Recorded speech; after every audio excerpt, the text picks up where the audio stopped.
Hello guys, कैसे हो आप सभी। स्वागत है बच्चों आपको मेरे यूट्यूब चैनल में। आप देख रहे हैं डीवी पाठशाला, यानी कि बच्चों डीएलएड पाठशाला। ठीक है बच्चों, तो आज हमने फर्स्ट सेमेस्टर की बाल विकास की भी क्लास ले ली है और शैक्षिक मूल्यांकन की लास्ट सेकंड क्लास हुई है। कल हमारी शैक्षिक मूल्यांकन सिलेबस कंप्लीट हो जाएगा पूरा। उसके बाद हम या तो मैथ से स्टार्ट करेंगे या कोई और दूसरा सब्जेक्ट जो पेपर 2 है आई थिंक उसको भी स्टार्ट कर सकते हैं हम लोग।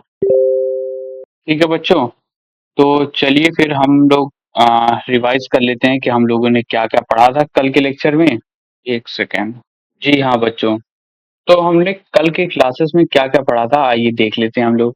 कल हमने पढ़ा जीव जगत में दो प्रकार के जीव होते हैं, एक कोशिकाएं और बहुकोशिकाएं, मतलब एक सेल जिसमें होता है यूनिसेलुलर, और एक बहुकोशिका मतलब कई सारे सेल होते हैं उसमें।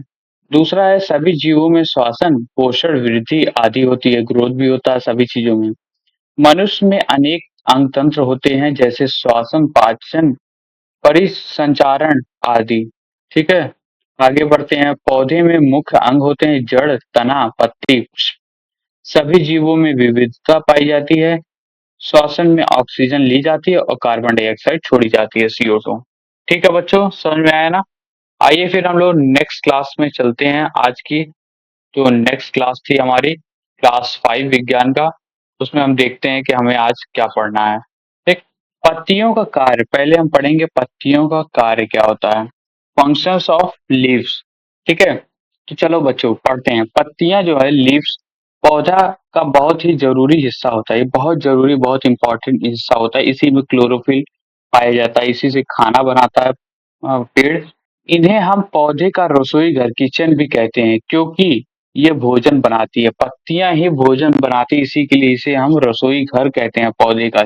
इसके कार्य समझते हैं अब चलिए। भोजन बनाना, पहला कार्य हो गया भोजन बनाना, फूड मेकिंग। पत्तियां सूरज की रोशनी, हवा की से हवा की जो CO2 होती है कार्बन डाइऑक्साइड और जड़ों से मिला पानी की मदद से खाना बनाती हैं, समझे। पत्तियां जो है वो सूरज की रोशनी लेती हैं, सूरज की रोशनी से, और फिर हवा से कार्बन डाइऑक्साइड लेती है और जड़ों से पानी की मदद से वो अपना खाना बनाती है। इसी प्रक्रिया को हम कहते हैं प्रकाश संश्लेषण। क्या बोलते हैं? प्रकाश संश्लेषण, जिसको फोटोसिंथेसिस बोला जाता है बच्चों। ठीक है, फोटोसिंथेसिस क्या होता है? पत्तियां सूरज की रोशनी से, हवा कार्बन डाइऑक्साइड से और जड़ों से मिलने हुए पानी से मदद से, इन तीनों की मदद से खाना बनाती है। इसी प्रक्रिया को हम प्रकाश संश्लेषण कहते हैं, फोटोसिंथेसिस। मतलब कि रोशनी, सूर्य की रोशनी से खाना बनाती है, इसलिए फोटोसिंथेसिस। सांस लेना, सांस भी लेती है, ब्रीदिंग।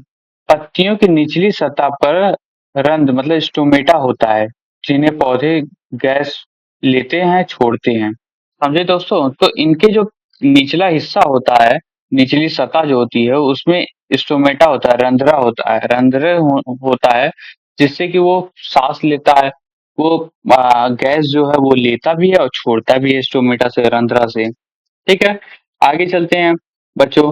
पौधे की कलियां की सुरक्षा, पौधे की जो कलियां होती है उसकी भी सुरक्षा तक करता है। कुछ पत्तियां कलियों को ढक कर सुरक्षित रखती है। कुछ पत्तियां जो होती हैं वो कलियों को ढक कर करके उसको सुरक्षित रखती है, किसी किसी इंसेक्ट से, किसी अ, या हवा से। तो इन सब चीजों से आपको पौधा जो है वो जो पत्तियां हैं वो कलियों को सुरक्षा प्रदान करती है। फिर हमने पढ़ते हैं पसीने जैसी प्रक्रिया, मतलब ट्रांसपिरेशन। ट्रांसपिरेशन में क्या होता है, आपका जो अंदर की हीट होती है वो पानी के रूप में बाहर आती है। तो पत्तियों में पानी की बूंदें भाप बन करके निकलती है, इसे पौधा ठंडा रहता है। ठीक है, तो गर्मी अपनी निकाल देता है पौधा। पत्तियों से क्या होता है, पानी की बूंद भाप बन करके बाहर निकल जाती है, इसी को ट्रांसपिरेशन कहते हैं, पसीने जैसी प्रक्रिया। ठीक है बच्चों, तो ये था बच्चों कुछ कार्य हमारी पत्तियों के। आइए हम एक बार रिवाइज कर लेते हैं कि हमने इसमें क्या पढ़ा। इसमें हमने पढ़ा है कि पत्तियां जो है वो बहुत बहुत जरूरी हिस्सा होता है पौधे का। उसी को रसोई घर भी कहते हैं पौधे का, क्योंकि वो भोजन बनाने के लिए काम आता है। भोजन बनाता है सूरज की रोशनी से, कार्बन डाइऑक्साइड से और जड़ों से मिला पानी की मदद से ये खाना बनाता है, उसी को प्रकाश संश्लेषण कहते हैं, फोटोसिंथेसिस। सांस लेना, स्टोमेटा रंध्रा होता है इसमें। निचली सतह, पत्तियों की निचली सतह पे रंध्रा होता है जिसे जिसे स्टोमेटा भी कहते हैं, जिससे पौधे गैस लेते हैं और छोड़ते हैं। पौधे की कलियां की सुरक्षा, कुछ पत्तियां कलियों को ढककर सुरक्षित रखती है। पसीने जैसी प्रक्रिया होती है, ट्रांसपिरेशन, जैसे पत्तियों से पानी की बूंदें भाप बन करके निकलती है, जिससे पौधा जो है वो गर्मी में ठंडा रहता है थोड़ा बहुत। दोस्तों समझ में आया ना? आप लोग बच्चों सब्सक्राइब कर दें हमारा चैनल डीएलएड पाठशाला, और यूट्यूब की वीडियो को लाइक कर दें, सब्सक्राइब कर दें चैनल को, और टेलीग्राम चैनल ज्वाइन कर दें अगर आपको नोट्स चाहिए वगैरह। ठीक है? चलिए फिर आगे हम लोग बढ़ते हैं। आज की क्लास लंबी होगी, 40 मिनट की भी हो सकती है, समझे, क्योंकि आज हम लोग काफी ज्यादा टॉपिक कवर करेंगे। चलिए हम एक बार रिवाइज कर लेते हैं। पत्तियां भोजन बनाती है, रंध्र से गैस का आदान प्रदान होता है, कलियों की सुरक्षा करती है, और पसीने जैसी प्रक्रिया होती है, ट्रांसपिरेशन। ठीक है बच्चों, चलो आगे चलते हैं। ठीक है, अब हम पढ़ेंगे एक प्रादृशिक प्रादृशिक पुष्प। ठीक है, मतलब structure of A complete flower. एक प्रादृशिक पुष्प के बारे में हम पढ़ेंगे, मतलब structure of A complete flower. ठीक है, अब फ्लावर फूल होता है। ठीक है, पौधे का वो हिस्सा होता है जो फूल और बीज बनने में मदद करता है। क्या करता है? जो फल और बीज, फूल नहीं सॉरी, फल और बीज बनने में मदद करता है। एक एक प्रादृशिक पुष्प, कंप्लीट फ्लावर, मतलब पूरा फ्लावर जो होता है उसके चार भाग होते हैं। कितने भाग होते हैं? चार भाग होते हैं। एक ब्राह्यदल, ब्राह्यदल पुंज, जिसको सेपल या कैलिक्स बोलते हैं। दूसरा होता है दूसरा होता है दल पुंज, जिसको बोलते हैं पेटल्स या कोरेला। तीसरा होता है पुंकेश्वर, स्टेमन जिसको बोलते हैं या एंड्रोसियम बोलते हैं। एक सेकेंड। चौथा है आपका अंडाप, जिसको कार्पेल बोलते हैं या जाइनोसियम बोलते हैं। ठीक है बच्चों, समझ में आया ना? अब एक एक करके हम इसके बारे में पढ़ेंगे कि ब्राह्यदल पुंज क्या होता है, दल पुंज क्या होता है, पुंकेश्वर क्या होता है, और अंडाप क्या होता है। आइए हम देखते हैं ब्राह्यदल पुंज, मतलब सेपल या कैलिक्स जिसको बोलते हैं। यह हरे रंग की पत्तियां जो कली को ढककर रखती है, उसी को ब्राह्यदल पुंज कहते हैं, सेपल कहते हैं। सुरक्षा करती प्रदान करती है। क्या? हरे रंग की पत्तियां जो कली को ढक करके, कली आपने देखा है ना? ठीक है बच्चों, तो इसके चार पार्ट्स होते हैं, चार मुख्य भाग होते हैं। एक ब्राह्यदल, ब्राह्यदल पुंज होता है वो हरे रंग की पत्तियां होती हैं जो कली को ढक करके रखती है। क्या? कली को सुरक्षा प्रदान करती है। ठीक है। दल पुंज होता है जिसको पेटल या कोरोला बोलते हैं। ये क्या होता है? रंग बिरंगी पंखुड़ियां होती हैं जो कीट को आकर्षित आकर्षित करती है, मतलब कीटों को आकर्षित, मतलब अट्रैक्ट करती है। क्यों अट्रैक्ट करती है? जिससे कि उन लोगों का पॉलिनेशन हो सके, जैसे कि जो पोलन होते हैं वो आपका फ्लावर में एक दूसरे से फ्लावर में जाए, और जिससे उनका पॉलिनेशन हो जाए। ठीक है, तो रंग बिरंगी पंखुड़ियां जो होती हैं वो जो कीटों को आकर्षित करती हैं, ये दलपुंज है, पेटल्स इसको कहते हैं। पुंकेश्वर, पुंकेश्वर में ही पुंकेश्वर जो है, जिसको स्टेमन बोलते हैं या एंड्रोसियम बोलते हैं, या फूल का नर भाग होता है जिसमें परागण परागकण परागकण मतलब पोलन ग्रेन्स बनते हैं। ठीक है, तो पुंकेश्वर क्या होता है? पुंकेश्वर में आपके परागकण बनता है जिसको बोलते हैं पोलन ग्रेन्स। ठीक है, ये फल फूल जो है, फूल का नर भाग होता है, मेल पार्ट होता है। चौथा आता है अंडाप। अंडप क्या है? कार्पेल या जाइनोसियम जिसको बोलते हैं। ठीक है बच्चों, यह फूल का मादा वाला भाग है, ये फीमेल वाला भाग है। इसमें क्या होता है? इसमें अंडाणु मतलब एक्सेस बनते हैं। ठीक, समझ में आया ना बच्चों? आइए हम आगे चलते हैं। तो कुल कितने अंग होते हैं? चार अंग होते हैं। ब्राह्यदल, दलपुंज, पुंकेश्वर और अंडाप। फूल से ही फल और बीज बनते, फूल ही से आगे जाकर के फल बनता है और बीज बनता है। पुंकेश्वर नर भाग होता है और अंडाप जो है आपका मादा भाग होता है। समझ में आया बच्चों? समझ में आया? तो आगे हम लोग चलते हैं नेक्स्ट टॉपिक पे। आगे हम चढ़ते हैं, पढ़ते हैं उच्छेसन। उच्छेसन क्या होता है? एक्सहेलेशन। ठीक है, उच्छेसन, उच्छेसन मतलब एक्सहेलेशन। ठीक, पढ़ते हैं हम ये। एक्सहेलेशन क्या होता है? मतलब अपनी सांसों को छोड़ना, मतलब कार्बन डाइऑक्साइड को बाहर निकाला, उसी को उच्छेसन बोलते हैं। उच्छेसन मतलब एक्सहेलेशन का मतलब होता है सांसें छोड़ना, यानी फेफड़ों से कार्बन डाइऑक्साइड गैस को बाहर निकाला उसी को उच्छेसन बोलते हैं, एक्सहेलेशन बोलते हैं बच्चों। समझ में आया? जब हम सांस बाहर छोड़ते हैं तब हमारा डायफ्राम जो होता है, जो अंदर हमारे डायफ्राम होता है ऊपर की तरफ उठता है। जब हम जो सांस छोड़ते हैं बाहर की तरफ, तो आपने महसूस किया होगा कि हमारा जो डायफ्राम है वो ऊपर की तरफ उठता है। और पसलियां जो हमारी रिब्स होती हैं, जो हमारी पसलियां होती हैं, आराम की स्थिति में आ जाती हैं, वो आराम की स्थिति में आ जाती हैं, रिलैक्स हो जाती हैं। समझे? तो उच्छ्वसन क्या होता है? उच्छ्वसन का मतलब एक्सहेलेशन, मतलब सांसें छोड़ना, यानी फेफड़ों से कार्बन डाइऑक्साइड गैस को बाहर निकालना। जब हम सांस छोड़ देते हैं बच्चों, तब हमारा जो डायफ्राम होता है वो ऊपर की तरफ उठता है और पसलियां जो रिब्स होती हैं वो आराम की स्थिति में आ जाती है। समझ में आया आप लोगों को बच्चों? चलिए फिर हम लोग आगे चलते हैं। CO2 का बाहर निकलना उच्छेसन होता है, डायफ्राम ऊपर की ओर जाता है और पसलियां ढीली हो जाती हैं। समझ में आया ये तीन चीज? आगे हम देखते हैं अंतःश्वासन। अंतःश्वासन क्या है? इनहेलेशन। अब अगर हम कोई चीज सांस ले रहे हैं, छोड़ रहे थे तो हमारा उच्छेसन हो गया। अगर हम ले रहे हैं तो अंतःश्वासन। ठीक है, अंतःश्वासन मतलब इनहेलिनेशन। इनहेलिनेशन का मतलब क्या होता है? इनहेल करना, मतलब सांस को इनहेल करना, मतलब सांस को लेना, यानी बाहर की हवा से ऑक्सीजन, ऑक्सीजन को शरीर के अंदर लेना, बाहर की हवा से ऑक्सीजन को शरीर में लेना, इसी को इनहेलेशन बोलते हैं, मतलब अंतःश्वासन बोलते हैं बच्चों। ठीक है, अब हम पढ़ते हैं, जब हम सांस अंदर लेते हैं तो हमारा डायफ्राम जो है वो क्या होता है? डायफ्राम उसमें ऊपर जाता था, तो इसमें क्या होगा? नीचे जाएगा। डायफ्राम नीचे की ओर झुकता है और पसलियां फैलती है ताकि फेफड़ा हवा से भर जाए।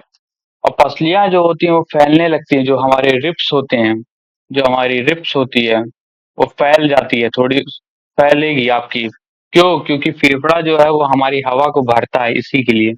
समझे बच्चों? तो जब हम सांसों को अंदर लेते हैं तो हमारा जो डायफ्राम होता है वो नीचे की तरफ जाता है, झुक जाता है, और पसलियां जो होती हैं वो हमारी वो फैल जाती हैं ताकि फेफड़े में ज्यादा से ज्यादा हवा भर सके। समझे बच्चों? तो अंतःश्वासन क्या होता है समझ में आया ना? ऑक्सीजन लेना या सांस लेना।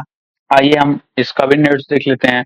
O2 के अंदर लेना ही अंतःश्वासन होता है, डायफ्राम इसमें नीचे की ओर जाता है, पसलियां ऊपर आगे फैलती है और फैल जाती है। ठीक। अब हम पढ़ते हैं उत्सर्जन क्या होता है, जिसको एक्सक्रिएशन बोलते हैं। ठीक है, अपना वेस्ट मटेरियल जो होता है, अपशिष्ट जो होता है, उसको बाहर निकालना, हानिकारक पदार्थ को। तो शरीर में जब खाना पचता है तो अन्य काम होते हैं, कई सारे काम होते हैं। तो कुछ अपशिष्ट जो वेस्ट और हानिकारक पदार्थ बनते हैं, इन गंदे पदार्थों को शरीर से बाहर निकालना ही उत्सर्जन, एक्सक्रीशन कहलाता है। समझ में आया आप सबको बच्चों? इस शरीर में जब हम खाना पचता है हमारा, तो बहुत सारे काम होते हैं उसमें। कुछ उसमें अपशिष्ट मतलब वेस्ट और हानिकारक पदार्थ पाए जाते हैं, निकलते हैं, बनते हैं। इन गंदे पदार्थों को शरीर से बाहर निकालने का ही की प्रक्रिया को आप उत्सर्जन कहते हैं, जिसको एक्सक्रीशन भी कहा जाता है इंग्लिश में। अब हम देखते हैं उत्सर्जन करने वाले अंग क्या क्या होते हैं, एक्सक्रीटरी ऑर्गन क्या क्या होते हैं बच्चों। तो एक्सक्रीटरी जो ऑर्गन है, उत्सर्जन करने वाले अंग है, वो गुर्दे मतलब किडनी, मूत्रवाहिनी मतलब यूरेथ्रस। ठीक है, मूत्रवाहिनी मतलब यूरिट्रस, मूत्राशय मतलब यूरिनरी ब्लेडर, मूत्र मार्ग मतलब यूरिथ्रा। समझे? तो ये चार आपके एक्सक्रीटरी ऑर्गन हो गए आपके, गुर्दे, मूत्रवाहिनी, मूत्राशय और मूत्र मार्ग। ठीक, चार आप याद कर लीजिएगा आप। आगे चलते हैं दोस्तों, हम एक चीज पढ़ते हैं कि सांप, छिपकली और मेढक की जीभ का उपयोग। सांप जो है, सांप के पास भी जीभ होता है, छिपकली के पास भी जीभ होता है, मेढक की जीभ होता है। तो इन तीनों का उपयोग क्या होता है, इनके जीभों का, टंग का। तो सांप और छिपकली अपनी जीभ से सूंघने, छूने और महसूस करने का काम करते हैं। समझे? सांप है और जो छिपकली है, दोनों आपकी अ, चिपकी रहती है दीवार पे या रेंगती रहती है। ठीक है, तो इनका जो जीभ होता है, इनका जीभ सूंघने, स्मेल करने, छूने छूने, स्पर्श करने और महसूस करने का काम करता है। वहीं पे मेढक की जीभ जो होती है वो लंबी होती है, मेढक की जीभ जो होती है वो लंबी होती है और शिकार पकड़ने में मदद करता है। आप देखते नहीं है वो इंसेक्ट्स को पकड़ता है, कीड़े लोगों को पकड़ता है अपनी ज़बान से, वो ज़बान निकालता है, उसकी ज़बान बड़ी होती है और वो पकड़ लेता है, उसको चिपका लेता है अपनी ज़बान में। तो ये होता है बच्चों आपका मेढक की जीभ। तो साँप, छिपकली और मेढक की जीभ में अंतर पता चल गया आप लोगों को? सांप और छिपकली की जो जीभ होती है वो सूंघने, छूने और महसूस करने का काम करती है। वहीं मेढक का जो जीभ होता है वो लंबी होती है और शिकार पकड़ने में मदद करती है। अब बच्चों हम लोग पढ़ेंगे स्पर्श इंद्रियां। ठीक, स्पर्श इंद्रियां मतलब टच सेंस जिसको बोलते हैं। स्पर्श मतलब किसी चीज को छूना। स्पर्श को महसूस करने वाले अंग है त्वचा। स्पर्श जो है, स्पर्श को महसूस करना मतलब टच को महसूस करने वाले जो अंग होता है वो होता है त्वचा। स्किन ही है जो महसूस करती है हमारी। इससे हम ठंडे, गरम, नर्म, कठोर, चिकना, खुरदुरा, दर्द आदि का एहसास होता है। इससे क्या होता है, स्किन से क्या होता है आपका, इससे आपका ठंडा गरम पता चलता है, नरम कठोर है कोई चीज, चिकना खुरदुरा, दर्द आदि अगर दर्द होता है तो भी पता चलता है। तो सारी चीजें आपकी स्किन से पता चलती है। मनुष्य की सभी इंद्रियां मस्तिष्क से कपाल कपाल तांत्रिकाओं मतलब कार्नियल नर्व्स द्वारा जुड़ी होती है। मनुष्य की जो सभी इंद्रियां होती है मस्तिष्क से कपाल तांत्रिकाओं मतलब कार्नियल नर्व से जुड़ी होती है। तो हाँ, तो मनुष्य की सभी इंद्रियां मस्तिष्क से कपाल तंत्रिकाओं तक द्वारा जुड़ी होती हैं। यही आपका स्पर्श इंद्रियां है, टच सेंस जिसको बोलते हैं। ठीक है बच्चों, समझ में आया ना कि स्पर्श को महसूस करने वाला अंग त्वचा होता है, समझे। आगे हम लोग पढ़ते हैं प्रचलन अंग। ठीक है, जिसको बोलते हैं लोकोमोटर ऑर्गन। ठीक है, प्रचलन करने वाला अंग। तो चलने फिरने में जो अंग मदद करते हैं उसे ही प्रचलन अंग कहते हैं। चलने फिरने में जो अंग मदद करते हैं उसी को प्रचलन अंग कहते हैं। ये अंग इन कामों के लिए जरूरी है। तो कौन कौन से कामों के लिए आइए देखते हैं। भोजन प्राप्त करने के लिए ये अंग जरूरी होते हैं, प्रचलन का। शत्रुओं से बचने के लिए, रहने की जगह बदलने के लिए। ठीक, ये सारी चीजें आपके काम होते हैं प्रचलन अंग के। तो चलने फिरने में जो अंग मदद करता है उसी को प्रचलन अंग कहते हैं, समझे बच्चों। आइए हम लोग आगे चलते हैं। नेक्स्ट टॉपिक हम लोग पढ़ते हैं दोस्तों, प्रचलन अंग। प्रचलन अंगों में विविधता क्या होती है, मतलब डिफरेंस इन मूवमेंट ऑर्गन।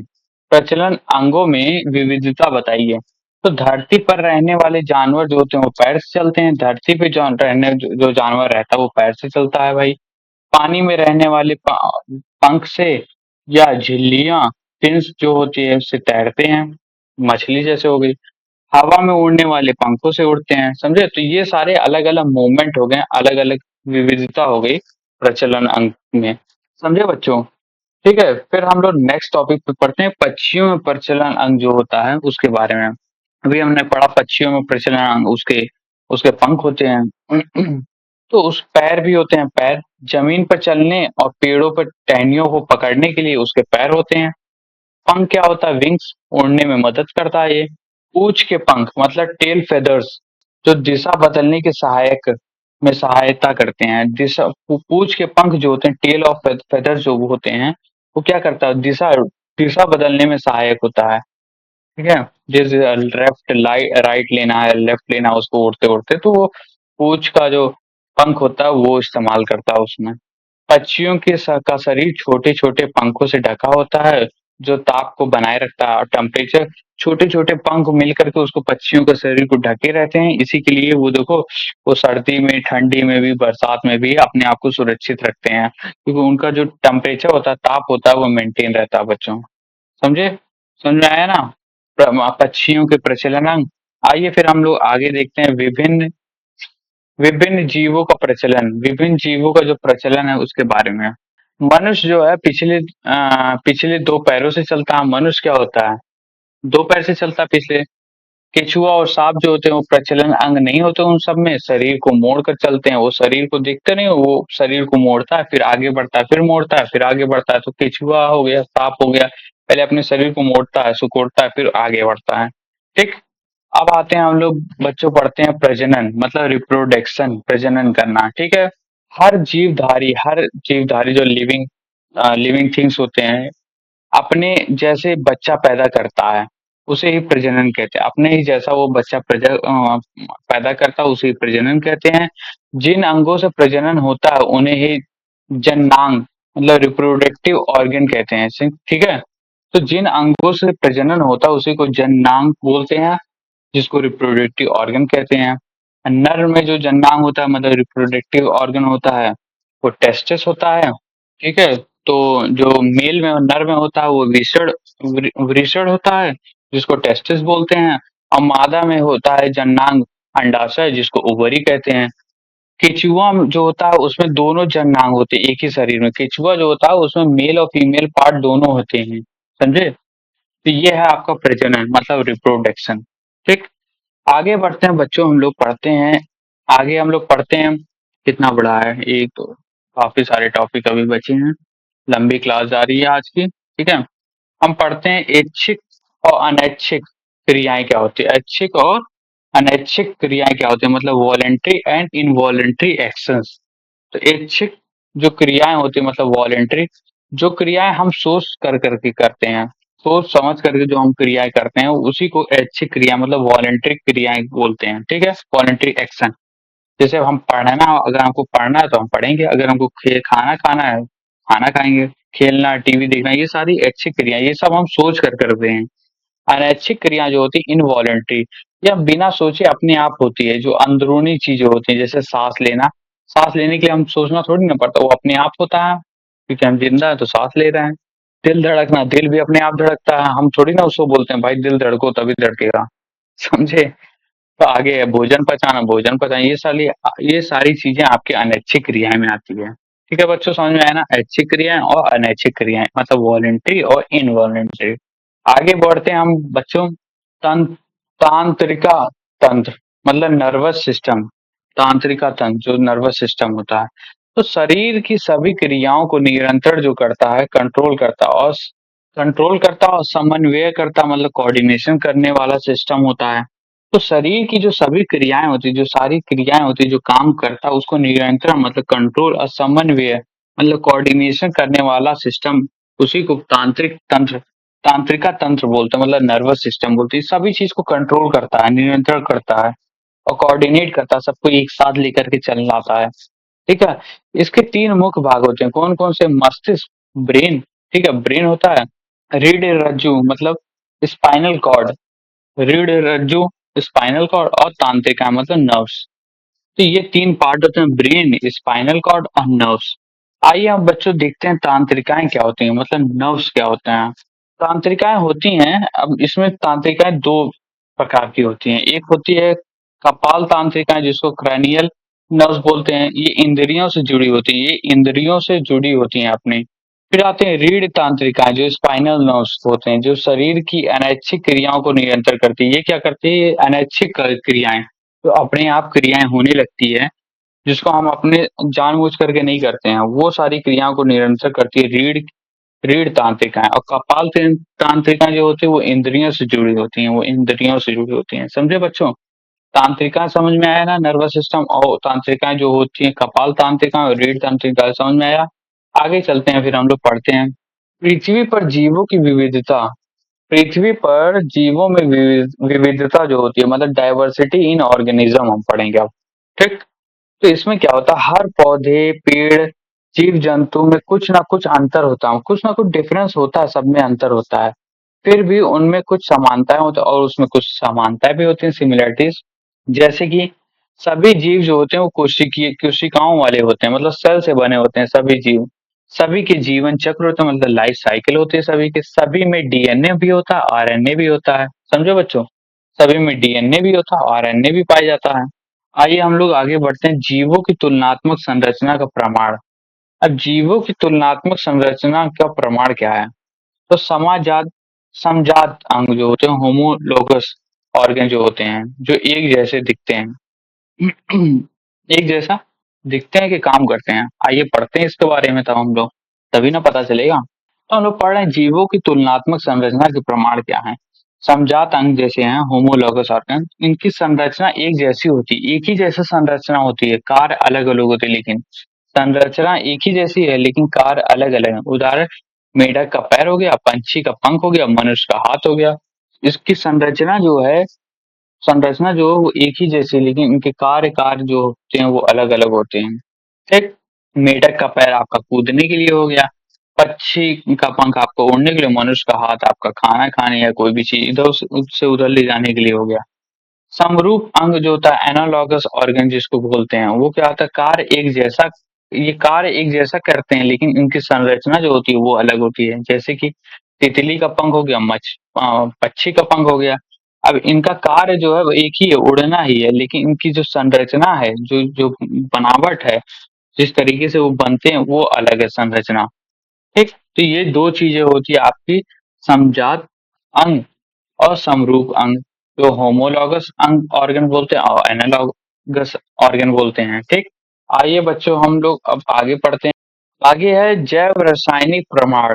ठीक है, जैव रासायनिक प्रमाण मतलब बायोकेमिकल एविडेंस जिसे बोलते हैं बच्चों। ठीक, जैव रासायनिक प्रमाण क्या होता है, तो सभी जीवों में एक जैसा ट्रिप्सिन और अमाइलेज पाया जाता है। ये दोनों चीज सभी जीवों में पाया जाता है, क्या, ट्रिप्सिन और अमाइलेज। क्या पढ़ा हमने, ट्रिप्सिन और अमाइलेज सभी जीवों में होता है।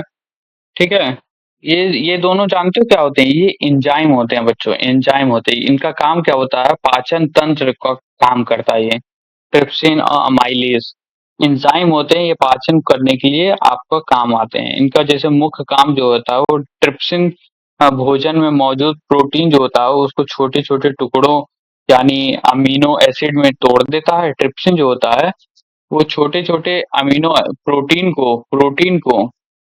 को तोड़ देता है। ठीक है, छोटे छोटे टुकड़ों अमीनो एसिड में। वहीं पे अमाइलेज जो होता है उसका क्या काम होता है, यह भोजन में मौजूद कार्बोहाइड्रेट यानी स्टार्च जो होता है उसको तोड़कर शुगर में बदल देता है। अमाइलेज समझ में आया ना बच्चों। अमाइलेज क्या होता है, कार्बोहाइड्रेट जो होता है, जो स्टार्च होता है उसको तोड़ करके वो शुगर में बदल देता है, इसी को अमाइलेज कहते हैं, ये एंजाइम होता है। ठीक है बच्चों, समझ में आया। तो ट्रिप्सिन का काम क्या है, प्रोटीन को तोड़ करके छोटे छोटे उसमें बनाना। अमाइलेज का काम है शुगर बनाना कार्बोहाइड्रेट से, समझे। आइए हम लोग आगे देखते हैं। हाँ, ट्रिप्सिन वाला अमाइनो एसिड। ठीक, ठीक है बच्चों, तो हम लोग क्या पढ़ते हैं, जैव रासायनिक प्रमाण में हम लोग ट्रिप्सिन और अमाइलेज के बारे में पढ़ा। सभी सभी के जो शरीर होते हैं उनमें डीएनए होता है और आरएनए पाया जाता है। ठीक है, डीएनए और आरएनए आरएनए ये दर्शाते हैं कि सभी जीवों को कुछ हद तक एक समान पूर्वज मतलब कॉमन एंसेस्टर मतलब कुछ सामान्य पूर्वज रहा रहा होगा। ये दर्शाता है कि कुछ हद तक सभी के एक समान पूर्वज होंगे। ठीक, तो यही था जैव रासायनिक प्रमाण। किस चीज का ये प्रमाण था, आपका डाइवर्सिटी, ये प्रमाण था आपका कि सामान्य पूर्वज डाइवर्सिटी वाला। ठीक है, आगे हम लोग बोलते हैं अनुवंशिका। अनुवंशिकी मतलब जेनेटिक्स के प्रमाण क्या क्या है। ठीक, तो जेनेटिक्स के प्रमाण क्या है, अनुवंशिकी के से प्रमाण क्या क्या होता है, तो सभी जीवों के गुण उनके जीन्स द्वारा तय होते हैं। सभी जो जीव होते हैं उनके गुण जो होते हैं, उनके जो गुण पाए जाते हैं वो उनकी जीन्स जीन्स जो होता है उससे द्वारा पाया जाता है, तय होता है। मानव और जो चिंपैंजी होती है वो दोनों में 46 गुणसूत्र होते हैं, क्रोमोसोम वाला। मानव है और चिंपैंजी जो है वो दोनों में 46 गुणसूत्र होते हैं। घोड़ा और गधा एक ही पूर्वज से उत्पन्न होते हैं, घोड़ा और गधा जो है वो एक ही पूर्वज से उत्पन्न होता है। तो ये आपकी हो गई अनुवंशिकी से प्रमाण।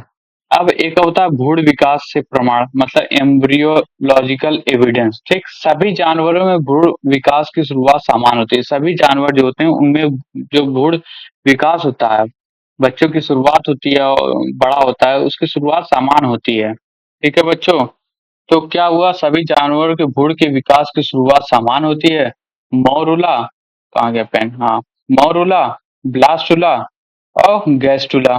ठीक, इससे पता चलता है कि विकास की प्रक्रिया एक ही जैसी रही है। इससे पता क्या चलता है कि विकास जो है उसकी प्रक्रिया जो होती है वो एक ही तरीके से होती है। ठीक, हमने क्या पढ़ा इसमें, हमने पढ़ा पृथ्वी पर जीवों की विविधता में हमने पढ़ा कि सब ये सारी चीजें कॉमन होती है।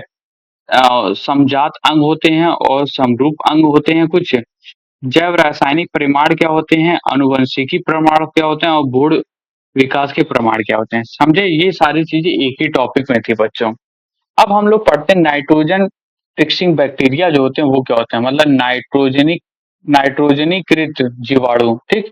ये ऐसे बैक्टीरिया होते हैं बच्चों जो जो वायुमंडल से नाइट्रोजन लेकर के मिट्टी में उपयोगी रूप से जमा करते हैं। मिट्टी में अगर नाइट्रोजन की कमी होती है तो खेती अच्छे से नहीं होती है। तो क्या करते हैं ये जीवाणु ऐसे होते हैं जो आपके वायुमंडल से एयर से आपका नाइट्रोजन लेते हैं, अब्ज़ॉर्ब करते हैं और उनको कुछ ऐसे उपयोगी रूप से जमा करते हैं और उसको मिट्टी में मिला देते हैं। उसी को आपको नाइट्रोजनीकृत जीवाणु बोलते हैं, ठीक। ये एक ऐसे बैक्टीरिया होते हैं जो वायुमंडल से नाइट्रोजन लेकर के मिट्टी में उपयोगी रूप से जमा करते हैं। ठीक है दोस्तों, तो अब हम लोग अ, उसका उदाहरण देख लेते हैं। नाइट्रोजनीकृत जीवाणु जो होते हैं उसका उदाहरण। तो उसके उदाहरण है राइजोबियम। ठीक है, राइजोबियम जो होता है मटर, मूंग, चना जैसे दलहनी पौधों की जड़ों में पाया जाता है। राइजोबियम जो होता है वो मटर, मूंग, चना जैसी दलहनी पौधे में की जड़ों में पाया जाता है। इसी तरीके से एजोटो एजोटोबैक्टर मिट्टी में स्वतंत्र रूप से रहता है। ये भी मिट्टी में स्वतंत्र रूप से रहता है। ये सारे आपके हो गए नाइट्रोजनीकृत जीवाणु। इनका काम क्या होता है, ऐसी बैक्टीरिया जो वायुमंडल से नाइट्रोजन लेकर बच्चों मिट्टी में उपयोगी रूप से जमा करते हैं। समझे? आइए हम लोग आगे चलते हैं बच्चों। हम लोग पढ़ते हैं अब जैव विकास के प्रमाण क्या होते हैं। प्रूफ ऑफ इवैल्यूएशन, कि हमारा इवैल्यूएशन हुआ धीरे धीरे हम लोग कैसे हुआ है, तो उसका प्रमाण क्या है। जैव विकास का प्रमाण, प्रमाणों के माध्यम से हमें पता चलता है कि जीव कैसे धीरे धीरे इवॉल्व हुए हैं, कैसे धीरे धीरे इवॉल्व हुए हैं। ठीक है, पहला होता है तुलनात्मक भ्रूणकी।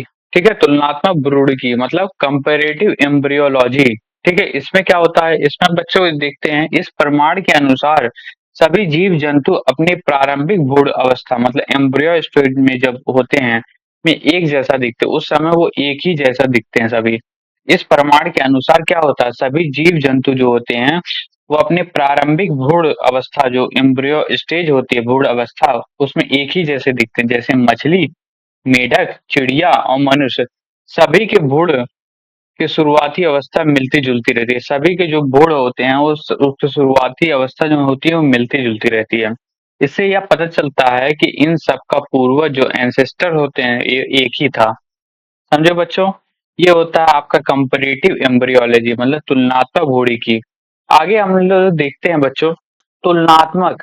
ठीक है, तुलनात्मक भौतिकी था ये तुलनात्मक शारीरिकी मतलब कंपैरेटिव फिजियोलॉजी। ठीक है, तो इसमें क्या होता है अलग अलग जीवों की शारीरिक क्रियाएं जैसे श्वसन, रेस्पिरेशन, पाचन, उत्सर्जन काफी हद तक एक जैसी होती है। अलग अलग जीवों में जो शारीरिक क्रियाएं होती हैं वो एक जैसे होते हैं। जैसे कि आपका रेस्पिरेशन हो गया, सांस लेना हो गया, पाचन हो गया, उत्सर्जन हो गया, आपका काफी हद तक एक जैसा होता है। ये समानताएं जैव विकास की ओर संकेत करती है। ये समानताएं क्या करती है, जैव विकास यानी एवोल्यूशन पे फोकस करती है, संकेत देती है। आगे हम लोग देखते हैं जैव रसायन। ठीक है, जिसको बायोकेमिस्ट्री कहते हैं। तो सभी जीवों में डीएनए, आरएनए, एंजाइम, हार्मोन आदि जैव रासायनिक पदार्थ होते हैं। तो अभी हमने पढ़ा था कि क्या क्या डीएनए होता है, आरएनए होता है, एंजाइम होता है, हार्मोन। तो सभी जीवों में डीएनए होता है, आरएनए होता है, एंजाइम होता है, हार्मोन होता है, आदि जैव रासायनिक आदि जैव रासायनिक पदार्थ होते हैं। जैसे कि मनुष्य और बंदर में के जो डीएनए होता है उसमें 98% समानता होती हैं। तो मनुष्य और बंदर का जो डीएनए होता है बच्चों उसमें 98% समानताएं होती हैं। इससे क्या पता चलता है, इससे यह पता चलता है कि सभी जीव की उत्पत्ति एक समान स्रोत से हुई। इससे यही पता चलता है कि सभी जो जीव हैं उसकी उत्पत्ति एक ही समान स्रोत से हुई थी। ठीक है बच्चों, आगे चलते हैं हम तुलनात्मक क्रमिकी पढ़ते हैं मतलब कंपैरेटिव एनाटॉमी। ठीक, क्रमिकी इसमें क्या होता है अलग अलग जीवों के अंगों की बनावट जो होती है देखने में समानता पाई जाती है। अलग अलग जीवों की अंगों की बनावट स्ट्रक्चर देखने पर समानता पाई जाती है। ठीक, क्या समानता पाई जाती है, जैसे जैसे आपने देखा होमोलोगस ऑर्गन, एक जैसा अंग लेकिन काम अलग अलग। जैसे मनुष्य का हाथ हो गया, पंछी का पंख हो गया, घोड़े का पैर हो गया, डॉल्फिन की फिन हो गई। ये सभी अंग समान रचना के होते हैं। इन सभी का रचना जो होती है वो समान रचना होती है, जिससे इसका एक समान पूर्वज होने का पता चलता है। जिससे यह पता चलता है कि सभी एक ही समान पूर्वज से आए हैं। ठीक है। पांचवा हो गया आपका जैव विविधता में एकता, मतलब unity and order in diversity. ठीक। ये था हमारा जैव विकास के प्रमाण में तुलनात्मक भ्रूण की, तुलनात्मक शारीरिकी, जैव रासायनिक, ठीक, तुलनात्मक कृमि की। जैव विविधता में एकता अब हम पढ़ते हैं, unity and order in diversity. प्रकृति में लाखों तरह के जीव हैं, लेकिन फिर भी इनमें एक प्रकार की एकता और क्रम दिखाई देता है। लाखों तरह के जीव होते हैं, लेकिन इनमें क्या होता है, एक ही प्रकार की एकता, एक प्रकार की एकता और क्रम दिखाई देता है। उदाहरण जैसे सभी जीव कोशिकाओं मतलब सेल से बने होते हैं, समझे? सभी जीव जो होते हैं वो सेल से बने होते हैं। इससे ये समझ आता है कि सभी जीवों की उत्पत्ति एक ही मौलिक इकाई से हुई है, एक ही मौलिक इकाई से होती है। वो मौलिक इकाई क्या होती है? वो मौलिक इकाई सेल होती है दोस्तों। ठीक है बच्चों? समझ में आया ना? तो जैव विविधता में एकता समझ में आया इसी चीज में। प्रकृति में लाखों तरह के जीव हैं, लेकिन फिर भी इनमें कई एक प्रकार की एकता और क्रम दिखाई देता है, जैसे कि सभी जीव जो होते हैं वो कोशिकाओं से बने होते हैं। ठीक है। आगे हम देखते हैं जैव विविधता जो होती है, मतलब डाइवर्सिटी इन लिविंग बीइंग। ठीक। इसमें क्या है, अलग अलग परिस्थितियों में रहने वाले जीव में बदलाव, अडेप्टेशन होता है। अलग अलग परिस्थितियों में जो जीव रहते हैं उनमें क्या होता है, उनमें बदलाव होता है, उनमें अडेप्टेशन होता है और नई प्रजातियां बनी और नई नई प्रजातियां बन जाती है। जैसे कि ऊंट हो गया, ऊंट रेगिस्तान में सरवाइव करता है, जबकि ध्रुवीय भालू जो होता है, जो पोलर भालू होता है, पोलर बियर, वो बर्फ में होता है। ठीक है। तो ऊंट रेगिस्तान में सरवाइव करता है, जबकि ध्रुवीय भालू जो होता है वो बर्फ में सरवाइव करता है। ठीक है। तो ये हो गया जैव विविधता, मतलब डाइवर्सिटी इन लिविंग बीइंग। आगे आते हैं बच्चों, हम लोग पढ़ते हैं रीढ़ रज्जु और इसके कार्य, नोटोकॉर्ड एंड इट्स फंक्शन। क्या होता है, लास्ट टॉपिक हम लोग का। काफी लंबी क्लास चलेगी, 45 मिनट की क्लास होने वाली है। ठीक है। 40 मिनट की। तो रीढ़ रज्जु और इसके कार्य क्या होते हैं बच्चों? रीढ़ रज्जु जो है एक प्रकार की लचीला छड़ होती है। क्या होती है रीढ़ रज्जु? जो जिसको नोटोकॉर्ड बोलते हैं, ये क्या होता है, एक लचीली छड़ होती है, लचीली छड़ होती है दोस्तों। जो भ्रूण जो भ्रूण में रीढ़धारी वर्टिब्रेट जीवों में पाई जाती है। जो जो आपकी वर्टिब्रेट जिसकी रीढ़धारी होती है उसी जीवों में पाई जाती है। यह रीढ़ की हड्डी स्पाइनल कॉर्ड जो होती है बनने की शुरुआत होती है इसी से। जो नोटोकॉर्ड होता है मतलब रीढ़ रज्जु होता है, यही बाद में जाकर के आपका रीढ़ की हड्डी मतलब स्पाइनल कॉर्ड बन जाता है। इसका होना यह दर्शाता है कि रीढ़धारी जीव एक समान पूर्वज से उत्पन्न हुए। इसका होना क्या दर्शाता है? इनका होना यही दर्शाता है कि रीढ़धारी जो वर्टिब्रेट जो जीव थे वो एक ही समान पूर्वज से उत्पन्न हुए हैं। समझ में आया बच्चों?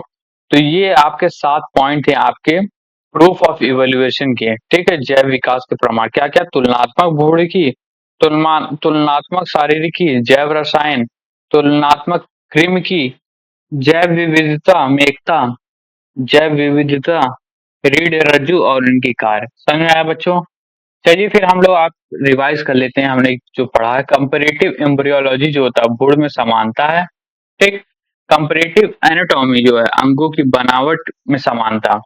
कंपेरेटिव साइकोलॉजी फिजियोलॉजी शरीर में क्रियाओं में समानता। बायोकेमिस्ट्री सभी में डीएनए आरएनए एंजाइम जैसे पदार्थ। यूनिटी इन डाइवर्सिटी जो होता है अलग अलग जीवों में एकता। बायोडाइवर्सिटी मतलब अलग अलग वातावरण में अलग अलग जीव। नोटोकॉर्ड मतलब रीढ़ रज्जु वाला जो होता है रीढ़धारी जीवों में प्रमाण नोटोकॉर्ड से पता चलता है। समझे बच्चों? तो ये था हम लोग का चैप्टर 3 हमने पढ़ लिया। कल हम स्टार्ट करेंगे चैप्टर 4 जो कि है सूक्ष्म जीवों की दुनिया मतलब माइक्रो ऑर्गेनिज्म की दुनिया। तो आशा करता हूँ दोस्तों आज की क्लास समझ में आई होगी आप लोगों को। आप लोग हमारा टेलीग्राम चैनल ज्वाइन कर लें नोट्स लेने के लिए, और वीडियो को लाइक करें, सब्सक्राइब करें, शेयर करें एक दूसरे को, चैनल को सब्सक्राइब कर दें।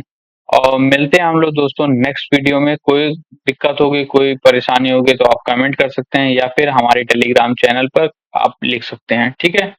मिलते हैं नेक्स्ट वीडियो में दोस्तों, तब तक के लिए धन्यवाद आप सभी को। मिलते रहते हैं अगले